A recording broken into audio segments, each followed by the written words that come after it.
Magandang araw po sa inyong lahat. Ngayon po medyo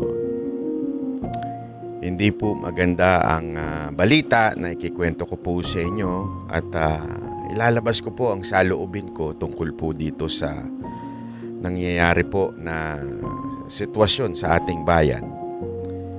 Meron po ako sa inyong sasabihin at talagang ito ho ay malamang sa ikakagulat ho nyo niyo kasi magdidesisyon po ako na hindi ko ho kaya. Pero kailangan.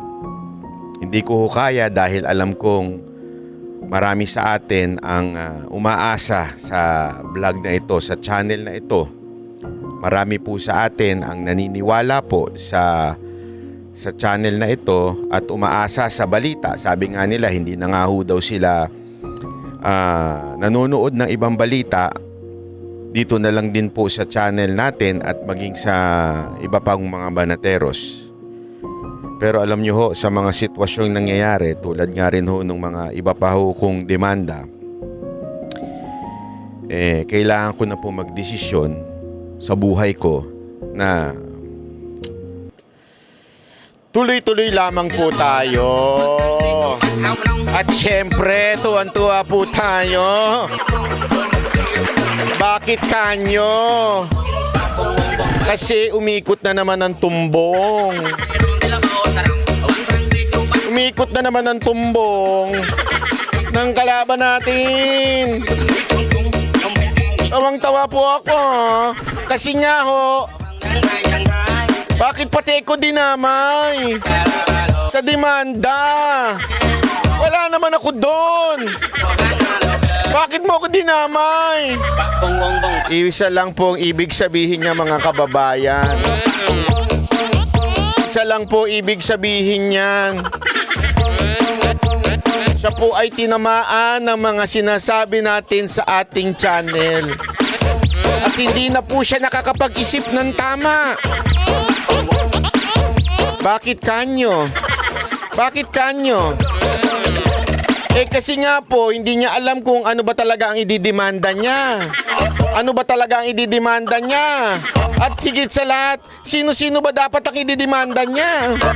Pati ko na damay. Mantakin mo ha. 5 banateros, 4 ang naan doon. Ako lang ang wala, ako pa ang inilagay. Pambihirang buhay ere. Pumunta lang ako doon ng 3 araw, tapos umuwi na rin ako. Wala ako nung panahon na lumusob kayo. Wala ako nung pangalawang araw. Nandun lang ako nung panahon na nagpunta doon si VP Sara Duterte. Tapos umuwi na rin ako kaagad. Habang kayo, yung mga banateros na andoon, 4 silang na andoon, nakababa, doon na natutulog, nag-aamuyan na ng mga brief nila. Tapos ako ang ididemanda mo, Tore. Ano nangyari sa'yo? Dinaig mo pa si Diwata, hindi alam ang gagawin kung magbebenta ba, magiging vendor ba, o magiging politiko. Pambihira ka talaga, Tore. Hindi ko maintindihan sa'yo. Ano ba nangyayari? Ano nangyayari sa kapulisan natin? Bakit hindi alam ang gagawin? Bakit pati ko dinamay nyo? Eto, pag-usapan natin na maigi. Pag-usapan natin na maigi ang mga pangyayari tungkol dyan. Ito nga, mga kababayan, ito, seryosohan naman tayo, kayo naman. Mga kababayan, ito na nga. So ito si Tore ay nagdemanda. Pero alam nyo, sobrang naiyak po ako. Naiyak po ako sa katatawa. Kasi nung unang-una pa lang, nasabi ko, ay, nandun yung pangalan ko. Siguro malamang sa malamang nandun si Boss Dada, si Coach Oli, si Master Judea, at saka si Jay Guevara. Pambihira, wala sila. Talagang naiyak ako. Sabi ko, ano to, Tore? Ano to? What kind of mistake is this? Wala ako doon. Bakit ako ang dinamay mo? Hindi kita hinarang, hindi kita nakita, hindi kita minura. Wala akong ginawa sa'yo, tas akong dinimanda mo. Ano yun, Tore? Ano, napagkamalan mo ako si Boss Dada? Oh, alam ko mas malaki ang katawan ni Boss Dada, mas maskulado siya, pero mas yummy ako. Hindi ko maintindihan, Tore, kung ano na naman pumasok sa kukote mo. At bakit mo ako dinamay dyan? Bantakin mo ako, wala ako doon. Anak ng wewe naman. O ito panoorin nyo kung ano yung sinasabi ni Tore kung bakit daw siya nagdemanda. Pero meron akong paliwanag dyan. Ipapaliwanag ko sa inyo kung bakit nagdemanda si Tore at ano sa tingin ko ang dahilan kung bakit niya ginawa yung isa na namang pamamaraan ng panggigipit sa mga kalaban ng administrasyong ito. Naku po, di maganda yan, di maganda. O, eto na panoorin natin tong news tingnan ninyo. Hihimay-himayin natin. O, pasok. Ibinasura ng Pasig Regional Trial Court ang hiling na hospital arrest ni Pastor Apollo Kibuloy na naharap sa patong-patong na kaso. Ito muna. Pansinin ninyo pinagsama ng GMA yung pagtanggi ng hospital arrest ng korte tungkol kay Pastor Kibuloy. Ngayon, wala naman pong problema yon kung talagang itatanggi ng korte dahil yun naman po ay nasa jurisdiction ng korte. Pero yung pagsama lang nila doon sa balita nan at saka doon sa balita ng pagdedemanda, halata pong meron po talagang pagdidiin kay Pastor Kibuloy at maging sa mga kasamahan sa KOJC. Iaapila umano yan ng kanyang abogado na sinampakan naman ng reklamong sedisyon kasunod ng umano'y pagharang sa pagsilbi ng arrest warrant sa pastor. Nakatutok si Mark Salazar. Sa halip na makulong sa PNP Custodial Center sa Camp Crame, naisana ni Kingdom of Jesus Christ founder Pastor Apollo Kibuloy na ma-hospital arrest na lamang para mabantayan ang kanyang kalusugan. Kaya naman po kasi yan ang sinabi ni Pastor Kibuloy o ng kanyang abogado ay dahil alam niyo ho ba na mukha lang bata si Pastor Kibuloy pero siya po ay naoperahan na po sa puso at saka siya po ay matanda na po. 70 mahigit na po si Pastor Kibuloy. Kaya naman po, siya po ay under maintenance. Hindi lang alam ng tao yan, pero yan ang alam kong dineclare ng abogado ni Pastor Kibuloy. Matatandaang nakakulong si Kibuloy dahil sa mga kasong child abuse at human trafficking. Pero ang hiling ni Kibuloy na hospital arrest, hindi pinayagan ng Pasig RTC Branch 159 na dumidinig sa kanyang kaso. Ayon sa abogado ni Kibuloy, ang sabi ng korte, kung magkakaroon siya ng health emergency, may general hospital naman sa loob mismo ng Camp Crame kung saan pwede siyang isugod. Iaapila raw ng abogado ni Kibuloy ang desisyon. Kung denied lang yung Veterans Memorial at saka yung Davao, hindi naman kami nag-ask ng Davao Hospital. Yung sa amin, Veterans Memorial Hospital or if allowed, Medical City because that has been his hospital for quite a time already. So we will try to file an MR and prove to the court, of course, that we will try, that this is the recommendation of his doctors.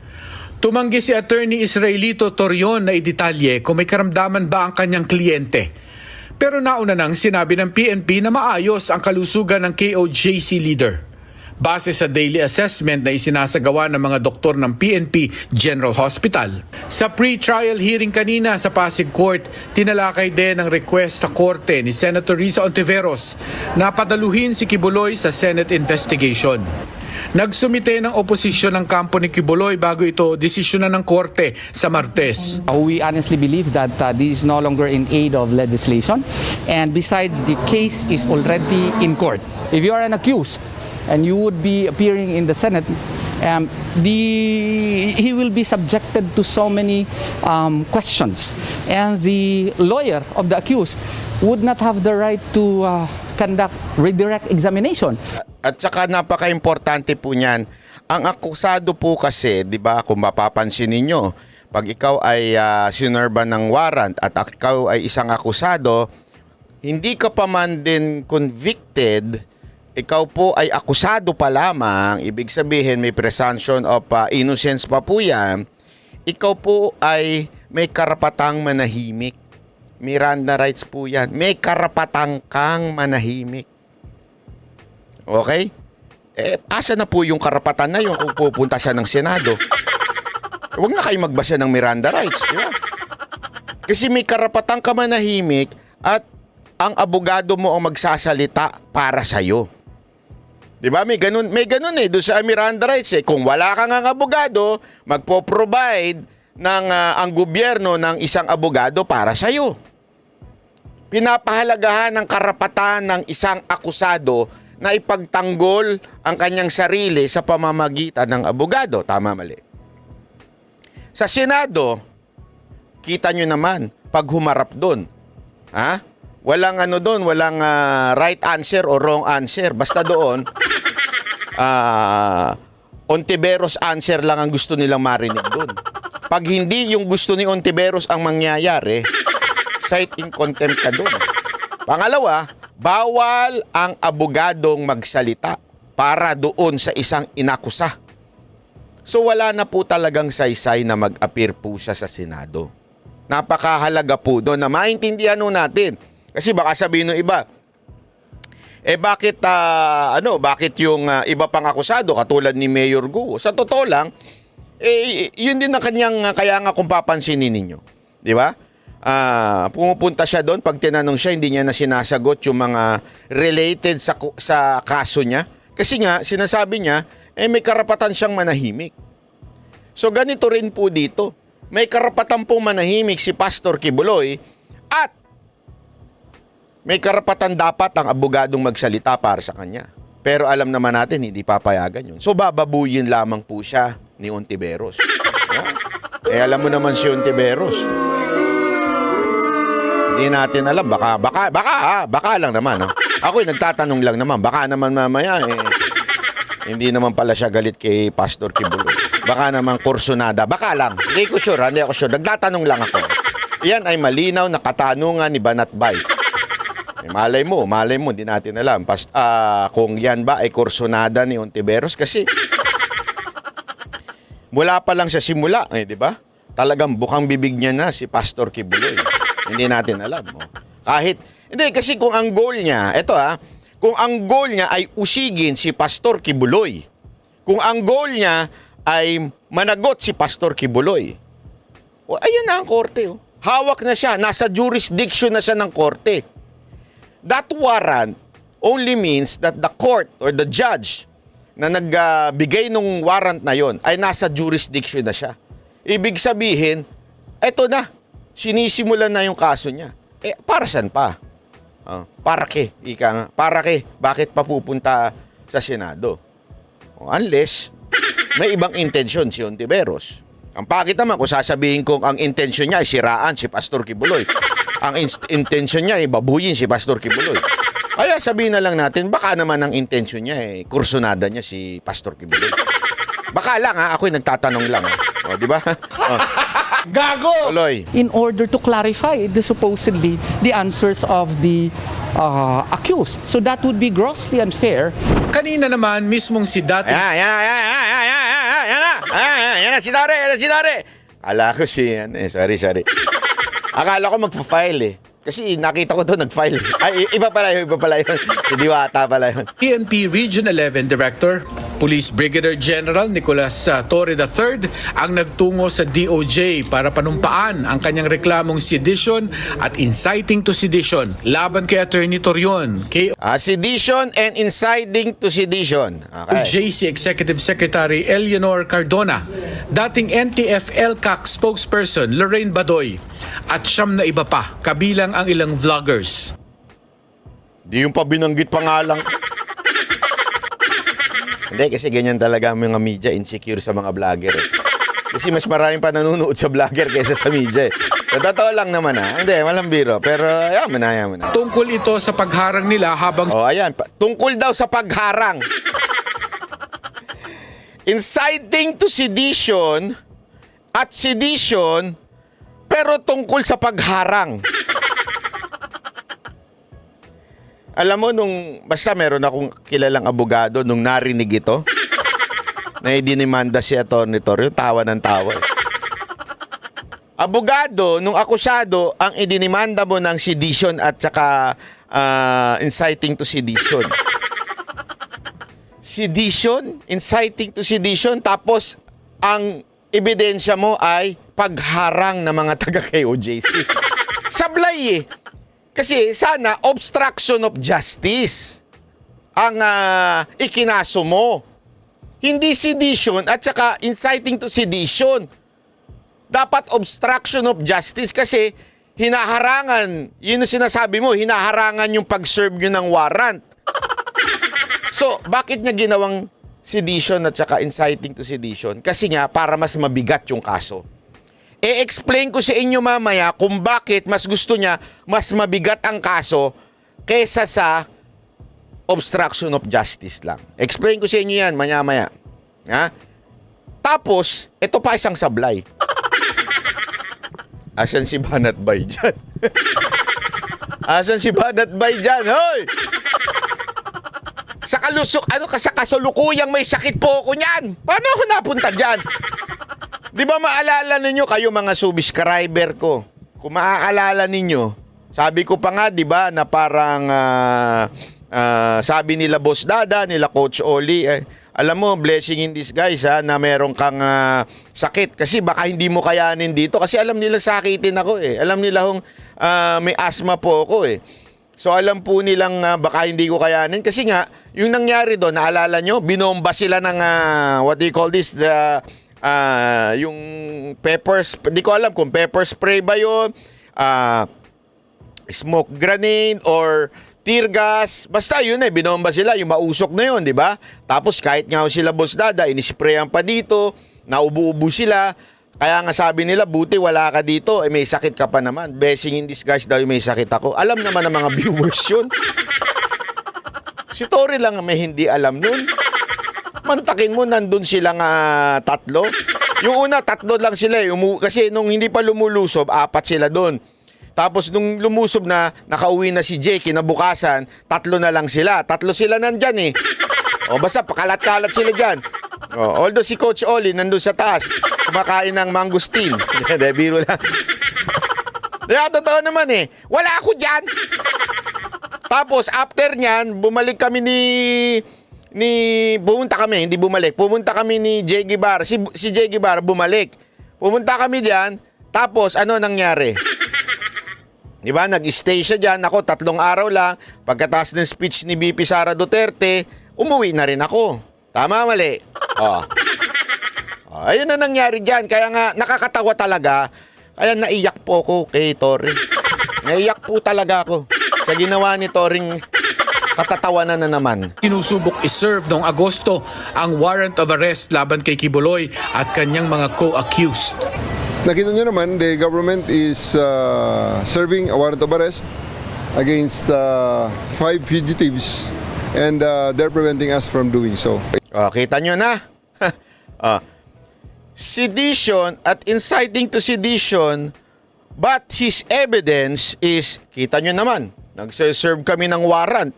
Pero tinutulan kami. Sabi ko, pambihira. Ako hindi abogado. Hindi ako abogado. Pero sigurado naman ako na parang ganun yun. Iba yung dahilan mo, iba yung dinimanda mo. Ano to? Hindi. Iba yung dahilan mo o yung ebidensya mo, iba yung klase ng pagdemanda mo, tapos ibang tao pa yung dinimanda mo.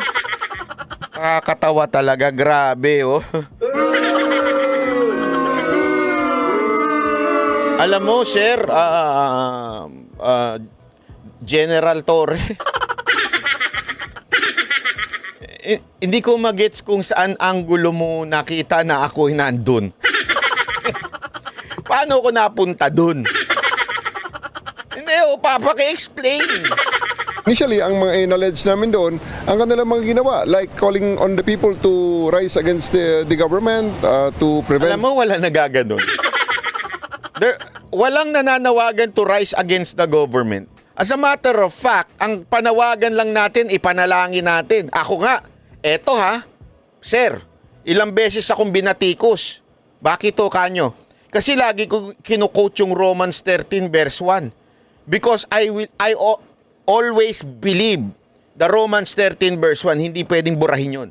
Submit to the authority. No authority on earth na hindi inalaw ng Panginoon. Kaya submit to the authority. Never rebel against the authority. Paulit-ulit kong sinasabi yan. Mula noon hanggang ngayon, paulit-ulit ko. Sa rally, yan din ang sinabi ko. Paulit-ulit ko sinasabi yan. Kasi yun ang sa tingin kong panawagan ko bilang isang vlogger na sabihin sa bawat rally, sa bawat live, na to submit to the authority. We can criticize and yet submitting to the authority and not rebelling against the authority. I always say that. Kasi mananagot ako sa Panginoon pag sinabi kong magrebelde tayo sa gobyerno, pabagsakin natin ang gobyerno. Never. As a matter of fact, o eto ha, Tore ha, makinig ka. As a matter of fact, ilang beses ako sinabihan na bayaran because I never called for the resignation of Marcos. You know why? Ha? You know why? Because I believe hindi naman siya magre-resign. So what's the use of calling for a resignation? Second, that is not the call of PRRD. Never siya nagsabing, di ba sabi niya nga, there's no need for resignation? Ano lang ang ating sinasabi? Paulit-ulit. We are calling sa AFP to do the legal way, legal, of defending the Constitution. If you think na aapi na ang taong bayan, therefore defend the Constitution. Paulit-ulit ko mo sinasabi yan. Hindi ko maintindihan, Torres, saan mo nakuha yan? Walang problema eh. Kung iba, okay, sige, bahala ka. Siguro, ganun. Ilang beses nga ho tayong napuna, di ba? Bakit? Hindi tayo naniniwala dun sa pumupunta sa EDSA. Tama, mali. Hello? Nakikinig ka? Nakikinig ka po ba? Sir, ilang beses kong sinabi yan. As a matter of fact, pag uwi ko dito, nagsalita ako sa liwasan. At alam mo sinabi ko sa liwasan? You know the solution in this country? Yung if my people will humble themselves, pray, and turn from their wicked ways, that's the only time there would be healing in this country. Paulit-ulit ko sinabi doon sa liwasan yun. Wala akong sinabing mag-alsa tayo! Wala. Bakit? Hindi gagawin ng mga taga-KOJC mag-alsa. Dahil naniniwala din sila sa Romans 13 verse 1. So why would I say that? As a matter of fact, pagbaba ko nga doon, lumapit sa akin yung isang vlogger na bumalimbing na. Sabi niya sa akin, akala ko kung sino yung pastor na yung nagsasalita, puro verse ang ginamit mo. Wala ni sa isang verse kong ginamit na labanan ng gobyerno to. Bakit? Imposible, sir. Walang ganun. Mas naniniwala ako sa kapangyarihan ng kataas-taasan at Panginoon ng mga Panginoon kesa sa presidente natin. Kung gusto niyang matanggal si Marcos bukas na bukas, kaya niyang tanggalin ang hininga ng ating Pangulo. So, hindi hawak ng kahit sino man ang pinuno kung hindi ang ating Panginoong lumikha sa atin. Alam mo yan. Yan ang paniniwala ko. Never akong naniwala sa rebellion. Wala ka makikita sa vlog ko na nagsabi ako, magrebelde tayo, mag-aklas tayo. As a matter of fact, anong pa sinasabi ko? Ang tunay na EDSA ay nasa social media. Wala sa karsada. Ilang beses nga kami napagbintangan eh. Na, bakit di kayo nananawagan? Bakit di kayo nagbubunta sa EDSA? Bakit di kayo nagaganito? Bakit di kayo nagrarally? Bakit kanyo? Kasi yun ang paniniwala namin. Yun ang paniniwala ng Banateros. Hindi sa karsada ang tunay na laban. Ang tunay na laban ay nasaan? Nasa tuhod. Bakit tuhod? Tuhurin mo. Hindi. Joke lang. Alam niyo ba't nasa tuhod? Panalangin. That's the only way that this country will change. Wala eh. Alam mo, sa totoo lang, yun ang sagot eh. Panginoon lang eh. Kung gusto magbago ng Panginoon, isang earthquake lang, giba itong buong Pilipinas eh. Hindi totoo, wala akong biro. Kaya nga paulit-ulit natin sinasabi yan eh. Hindi ko maintindihan kung saan nakuha ni Torre na idamay ang pangalan ko. Torre, dati ka pa namang Iglesia ni Cristo. Tapos ganyan ka umasal. Eh mga taga-Iglesia ni Cristo ngayon, grabe ho ang pananampalataya niyan. Di ba? Never ho yan nagrebelde. Never ho sumali yan sa mga rebellion. Yan ang kanilang paniniwala. KOJC, ganun din ang paniniwala. Walang rebellion na mangyayari. Hindi ko alam kung saan mo nakuha yung sedition at saka inciting to sedition. Yung obstruction, yun, medyo pwede mo pang ilaban yun, pero talo ka pa rin doon kasi wala naman talaga nag-obstruct sa inyo dahil pinagbigyan naman kayong pumasok. Di ba? Kaya kayo hinarang nung una ay dahil wala kayong pinipresentang papel. Pero alam nyo, mamaya sasabihin ko sa inyo kung bakit nagdemanda si Torre. The police from serving the warrant of arrest and many others. It's just a sidetracking issue and it will never bother me. I have to concentrate on my job. Sinusubukan ng Ayan ang unang pahayag. Sabi nga ni Atty. Torion. Siyempre, isang target diyan talaga si Atty. Torion para ma-sidetrack ho siya doon sa defense na ginagawa niya kay Pastor Kibuloy. GMA Integrated News na makuha ang panig ng iba pang idinawit sa reklamo. Wala naman kayo. Kasinungalingan yan. Sorry GMA Ito sabi ng GMA, sinusubukan pa ng GMA News na hingin ang panig ng iba pang mga akusado. Wala naman ako natanggap. Nagluloko kayo, pinagluloko nyo ko. Wala po ako natanggap sorry, hindi totoo yan. Kasi kung lahat na akusado, di sana patay ko tinanong nyo. Bakit kanyo? Nung issue kay Trillanes, tinanong nyo ako eh. Na-message nyo ako eh. Nung issue kay Trillanes sumagot ako. Kahit hindi nyo binalita. I think. Hindi ako sure kung nabalita o hindi. Just to be honest, hindi ako sure. Pero kinuha nyo yung aking panig. Pero this time wala naman kayo kinuhang panig sa akin. To concentrate on my job. Sinusubukan ng GMA Integrated News na makuha ang panig ng iba pang idinawit sa reklamo. Para sa GMA Integrated News. Walang ganon. Ito si Atty. Torion, pakinggan natin kung ano yung kanyang sinabi patungkol dyan sa issue na yan. Okay? Anong, pasok. All viewers po ng SMN9. Magandang gabi po. Mayong gabi. Opo, parang hindi pa tapos itong si General Torre po dito sa kanyang pag-uusig sa KOJC. Ano pong masasabi nyo dito? Kayo pong number 1 sa listahan po, attorney.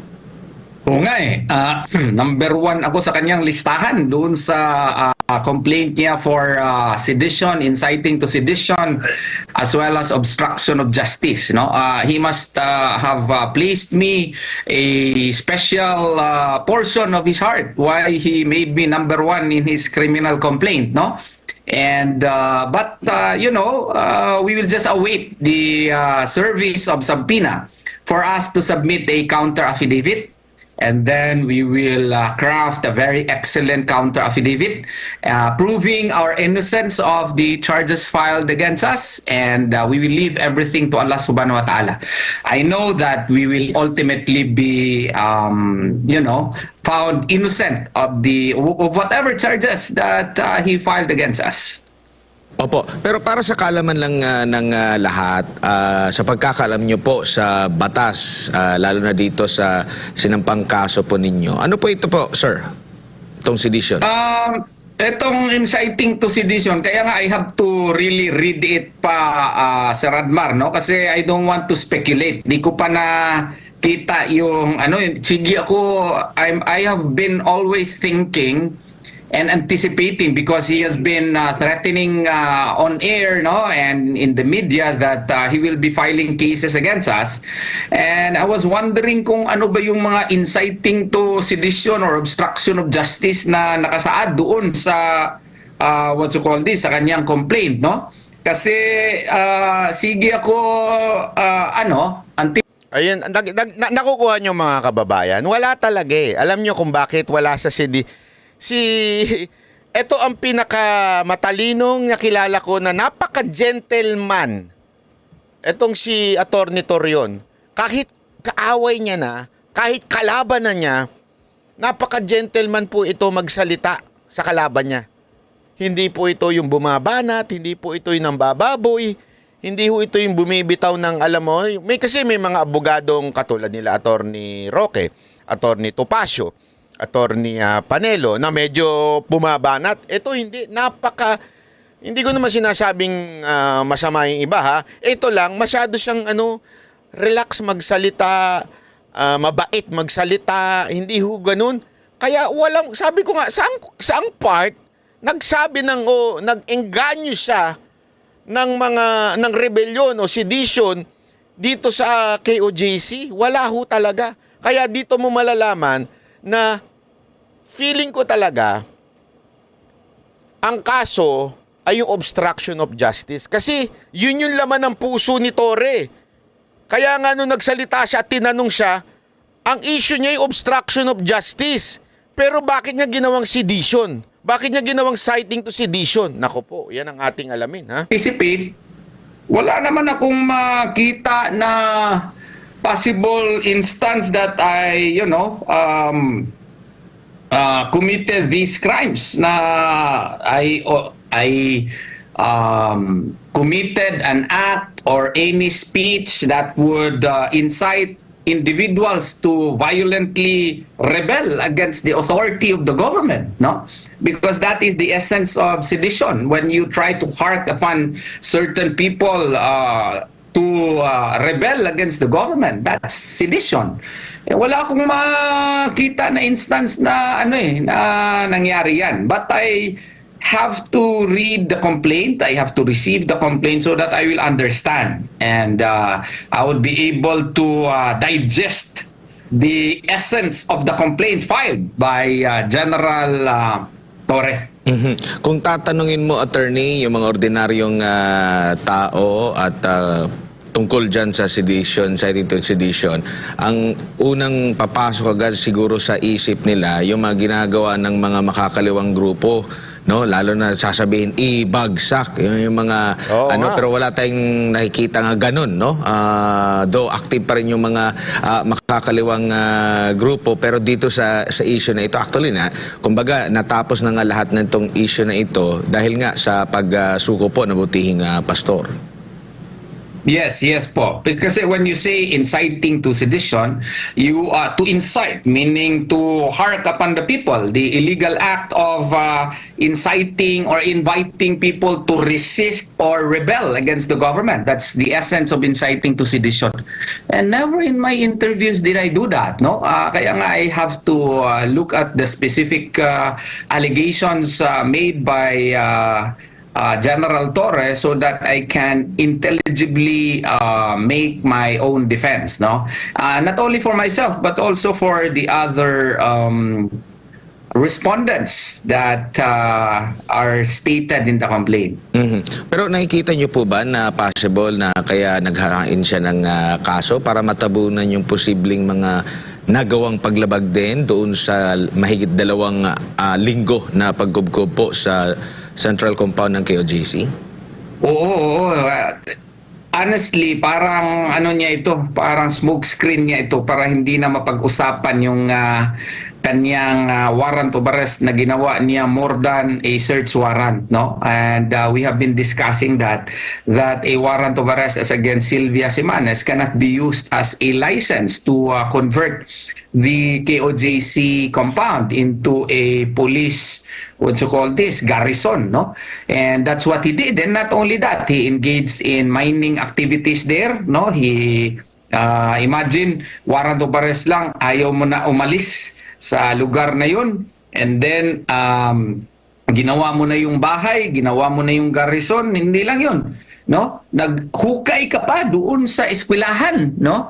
That's unprecedented in Philippine history. You know, time will pass by and our law students would be talking about this case, and they will always remember this case as a unique incident in Philippine history where a general of the Philippine National Police has done moves which are unprecedented in any of our history, no? Where he used a single warrant of arrest, which he showed to us as a license to sequester a private entity's properties, no, and treated it as his house or a garrison, no, and as if he was already the owner thereof by controlling the. So para sinasabi dito ni Atty. Torion, para makaiwas sa issue, ayan na po, parang nagdemanda po si Torre. Alam mo ako, ito lang. Ito, makinig lang po kayo. Hindi na natin tutuloy ito. Mahaba po ito interview. Pwede nyo naman pong panoorin yan sa SMNI. Sa kapartner mo sa Balita at Serbisyo channel. Panoorin po nyo yan. Mag-follow din po tayo. Pero ito lang po kasi yon. Ito ang sa tingin kong dahilan kung bakit nagdemanda si Torre. Ito, tingin ko lamang po ito na dahilan. Number one, kung maaalala ninyo, ilang beses sinabi mo po ng mga taga-SMNI, lalo-lalo na doon sa mga press briefing o press con ng SMNI at saka ng KOJC, na ito po daw ay ididemanda nila si Torre. Okay? At sa tingin ko po, ito po'y nagawa na. Okay? Nagawa na ho ito sa pagkakaalam ko na nagdemanda, tahimik lamang. Kaya nga merong isang abogadong nagsabi sa akin nung nakakausap ko kanina, kwentuhan kami, sabi niya, normal yan. Anong normal? Sabi ko, normal na mag-counter ng demanda ang isang idinimanda na. Bakit kanyo? Kasi para makipag-areglo. Nagigets nyo? Bakit to kanyo? Kasi ganito, it's really obvious na meron talagang hindi magandang ginawa si Torre during the operation noon sa KOJC. Nandyan yung paghuhukay. Tandaan ninyo serving of warrant of arrest yan. Hindi po yan search warrant. Magkaiba yun. Search warrant, pwede mong gawin lahat yan. Kung talagang specific na nandun. Ang hinahanap mo nandito, pwede. Pero yung warrant of arrest, serving ng warrant of arrest, hindi ka pwedeng magukay. Hindi ka pwedeng tumira. Hindi ka pwedeng manira ng gamit. At kung meron ka lang probable na nakita mo sa tingin mo na andon, doon pwede. Nagawa mo naman pumasok. Tumira ka pa nga. Ang tagal nyo pa nga doon. Ilang araw din yun? 12 days. Diba? Ganong katagal ho. Pinayagan kayo. Kapulisan. Walang problema.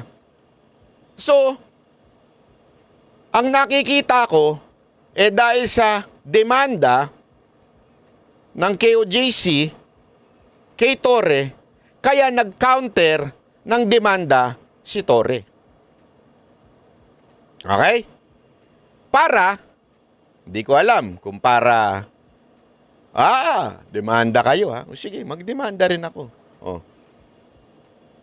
Pero kung gusto nyo, usap tayo. Pwedeng ganon. Yun yung sinabing opinion ng isang abogado sa akin. Actually, hindi lang po siya abogado. Piskal po yung kausap ko. Sabi niya, talagang, yan, ginagawa talaga yan. Pag dinimanda sila, nagka-counter sila para makipag-areglo. Ika nga. Yan ang maaari. Hindi ko sure kung yan ang talagang tunay na dahilan ni Torre. Pero isa yan. So kung sa tingin nyo, yan ang dahilan, ilagay nyo, tama. Gusto niya makipag-areglo. Number 2, bakit kanyo hindi obstruction of justice ang kinaso at ang kinaso ay sedition? Kasi po, ang sedition po mga kababayan, ito po ay mas matindi. At ang sabi nga, although marami nagsasabi, bailable yan, blah blah blah. Hindi po bailable ang sedition. As a matter of fact, upon my research and upon, may mga tinanong ako abogado, ang sagot nila, sabi ng abogadong mga tinanong ko, non-bailable yan. Ito, papaliwanag natin, ha. Ito, isa sa mga na-research ko, oh. Duterte Alvarez may be liable for sedition. Nakasulat sa Philippine Star yan. Sedition, a non-bailable offense under Philippine law is an act either in writing or verbally broadcasting, blah, blah, blah, blah, blah, blah. So, ibig sabihin, hindi bailable. Ngayon, isa pa. Ito pang nakita ko. O yan. Kasi tinanong ko kung bailable. Ang sagot, no, sedition is not usually bailable in the Philippines. In case of sedition, blah, blah, blah, bail may be denied to prevent acts that could threaten national security. Napapayagan lang daw ang bail, pero it's not a matter of right. Hindi mo karapatan. Kasi meron sa batas natin na talagang bailable. Karapatan mong mag-bail. Okay, halimbawa, libel. Karapatan mo mag-bail. Ibig sabihin, batas yun. Hindi ka pwedeng sabihan na hindi ka pwedeng mag-bail. Hindi. Karapatan mo yun. Kasi nga po, nasa batas yun. Dito, it's not bailable. But sometimes, yung judge, sinasabi nila, depende sa bigat nung kaso o nung ebidensya, sasabihin nung judge, sige, pwede ka mag-bail. Kung hindi ka naman threat sa national security. Nagigets nyo? So, gayon pa man, nakadepende sa judge. Hindi mo karapatan. So, sa tingin ko, mga kababayan, ito lang, sa tingin ko lang po, bakit, pansinin nyo, kinaso ni Torre sa DOJ? Alam naman po natin ng DOJ, di ba sila nga ang nagpo-prosecute ngayon kay Pastor Kibuloy? Alam naman natin kung ano nang stand ng DOJ sa KOJC. Alam na ho natin. Hindi na ho natin pwedeng masabing sila ay neutral lang. So, ibig sabihin, matik na magkakaroon ng probable cause. So, kung ibig sabihin magkakaroon ng probable cause, pupunta na kagad sa judge at yung judge kailangan mag-issue ng warrant. And because it is non-bailable, alam na natin ang kauuwian nito, mga kababayan. Even if masyadong malabo, dahil wala ho ako talagang masasabi na isipin nyo mga kababayan, ha? Kung merong sedition at inciting to sedition, di sana naging madugo yung nangyari sa KOJC. Isipin nyo, 12 days. Kung meron doong pag-aaklas o pag-aayang mag-aklas, di sana naging madugo yung pangyayari na naandun. Tama, mali. Diba? Eto nga kung maaalala nyo yung people power na kay ERAP, kung buhay na kayo nito, di ba yun, nagbabatuhan, may mga, alam mo yun, yung bote na may sunog, may apoy, tapos talaga nagkakasunog dun. Yun talagang pagre-rebelde yun. Naalala ko yun, talagang, yun ang EDSA geologs. Yung ang pinuno noon, hindi nakasuhan ng sedition. Hindi nga ho sila, wala hong rebellion na nangyaring nakasuhan sila doon. Ito, ang payapa. Ano ginagawa? Tuwing umaga, nagpe-praise and worship. Di ba? Anong parte dito na merong sedition ng KOJC? O merong pagre-rebelde, ika nga. O kahit yung mga tao, wala. Bakit ginawa yan? Kasi nga, matinding kaso yan. Although, I think, I still have hope that DOJ would talagang ibabagsak itong kaso na ito. Sabihin, i-re-reject. Di ba? Ibig sabihin, hindi ho papanigan kasi napakalabo ho talaga, sir, mga ma'am. Napakalabo ho. Na ito po ay kung obstruction of justice, baka makakuha pa sila ng probable cause dun dahil may mga video na nagrarally, pwedeng ganun eh, di ba? Pwedeng palabasin nila na nag-o-obstruct ng justice. Pero ako, I believe in my heart, walang obstruction dun. Bakit? Nakapasok nga eh. Pinayagan nga kayong pumasok eh. As a matter of fact, nag-usap pa sila. May video yun, di ba? May video yun na nag-usap pa si Torion at saka si Atty. Torion at saka si Torre, di ba? Nag-usap pa sila. O, ito yung warrant. Papasok na kami. At exactly 5 o'clock ba yun? Nakalimutan ko na kung ano oras. Exactly 10 a.m. Basta ganun. Papasok kami. Okay. Walang problema, sir. Pasok kayo.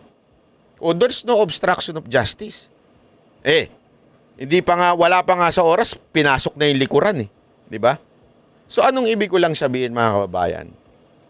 Alam po natin kung ano ang dahilan ng kaso na ito. Ito'y isang halimbawa na naman ng panggigipit. Hindi lamang po sa KOJC, sa relihiyon, panggigipit ho. Bakit ho dinama yung isang vlogger na tulad ko? Para ho talagang matakot na lumaban o magbigay ng kritisismo sa gobyernong ito. Ako, mga kababayan, hindi po sa matapang ako. Hindi po sa ako'y malakas. Hindi po sa ako ay mayabang. Hindi po. Sa katunayan, ako po'y napagtanto ko po ito dahil ho doon sa mga kaso ko. Itong huling kasong kinakaharap ko, ito pong, kaso ko. Nangyari po na matindi ho. Matindi.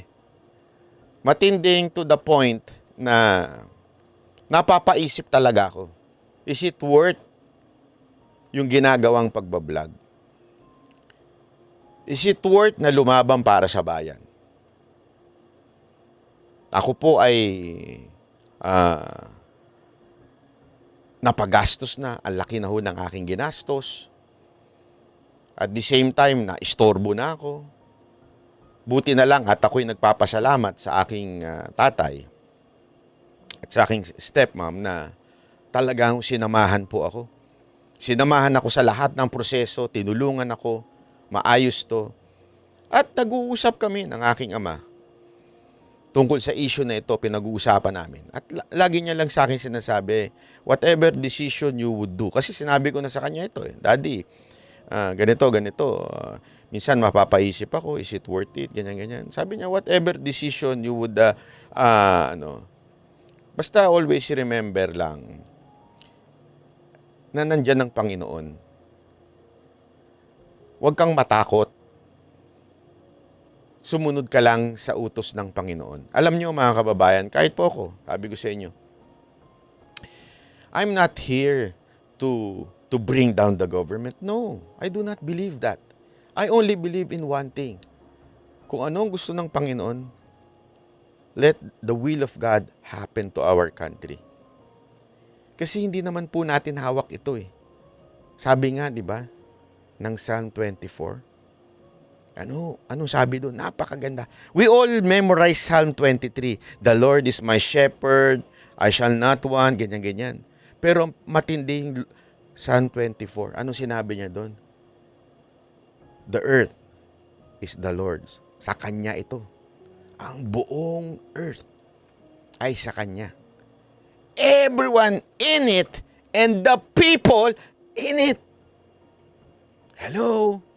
We will never forget that. Dapat nating hindi makalimutan yan. Ang mundo, ang earth, sa Panginoon yan. Ang mga taong naandyan, sa Panginoon yan. Ang nangyayari, sa Panginoon yan. Alam ng Panginoon ang lahat nangyayari. Huwag tayong mawawala ng pag-asa. Ang importante kung ano yung sinabi ng Panginoon. Ano yun? Ipaglaban mo yung mga nangangailangan ng justice at yung mga walang boses sa lipunan. Ngayon, kung walang mangyari, nandyan ang Panginoon. He will do justice. Kung wala tayong makuhang justice sa earth, there's justice after life. Let's trust the Lord that He would give justice. Hindi magrebelde. I do not believe that. Never in my entire life I believe that.